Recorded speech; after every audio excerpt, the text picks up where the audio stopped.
ഇന്ത്യയിലെ ഏറ്റവും ചെലവേറിയ സിനിമയാണ് രാമായണ. ചിത്രത്തിന്റെ ആദ്യ വീഡിയോ പുറത്തുവന്നിരുന്നു. നിതേഷ് തിവാരി ഒരുക്കുന്ന ബ്രഹ്മാണ്ഡ ചിത്രത്തിൽ രൺബീർ കപൂർ ശ്രീരാമനായും യശ് രാവണനായും അഭിനയിക്കുന്നു. ചിത്രത്തിന്റെ സഹനിർമ്മാതാവ് കൂടിയാണ് യശ്.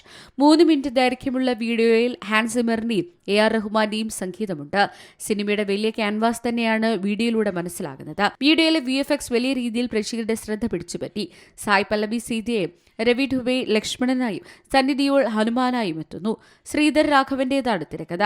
സീതയായി സായ് പല്ലവി എത്തുന്നതിൽ വിയോജിപ്പ് പ്രകടിപ്പിച്ച നിരവധി ആളുകളാണ് സൈബറിടത്ത് രംഗത്ത് വരുന്നത്. സായ് പല്ലവി സീതയാകാൻ അനുയോജ്യല്ല എന്നതാണ് ഇക്കൂട്ടരുടെ വാദം. ഇതുമാത്രമല്ല, സായ് പല്ലവിയുടെ മുഖക്കുരു ചൂണ്ടിക്കാണിക്കുകയും സീതയ്ക്ക് മുഖക്കുരു ഇല്ല എന്നിങ്ങനെയും പോകുന്നു സൈബറിടത്തെ ചർച്ച. ചിത്രം പ്രഖ്യാപിച്ചപ്പോൾ തന്നെ ഇത്തരം അഭിപ്രായങ്ങൾ ഉയർന്നു വന്നിരുന്നു. എന്നാൽ സീതാദേവിയുടെ അനുഗ്രഹത്താൽ ഇതിഹാസം പുനഃസൃഷ്ടിക്കാൻ ദൈവം തെരഞ്ഞെടുത്തവർക്കൊപ്പം അവരുടെ യാത്രയുടെ ഭാഗമാകാൻ എനിക്കും കഴിഞ്ഞു എന്നാണ് ട്രെയിലർ റിലീസിന് ശേഷം സായി പല്ലവി തന്റെ സോഷ്യൽ മീഡിയയിൽ പറഞ്ഞത്.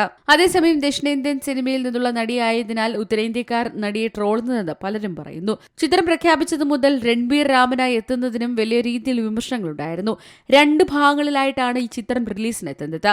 ആദ്യ ഭാഗത്തിൽ അതിഥി വേഷത്തിലാകും യാഷ് എത്തുക. 2ാം ഭാഗത്തിലാകും രാമരാവണ യുദ്ധം. Namit മൽഹോത്രയുടെ prime focus സ്റ്റുഡിയോസും യാഷിന്റെ monster mind ക്രിയേഷൻസും ചേർന്നാണ് ചിത്രം നിർമ്മിക്കുന്നത്. രാമായണ പാർട്ട് 1 2026 ദീപാവലിക്കും 2ാം ഭാഗം 2027 ദീപാവലിക്കും തിയേറ്ററുകളിലെത്തും.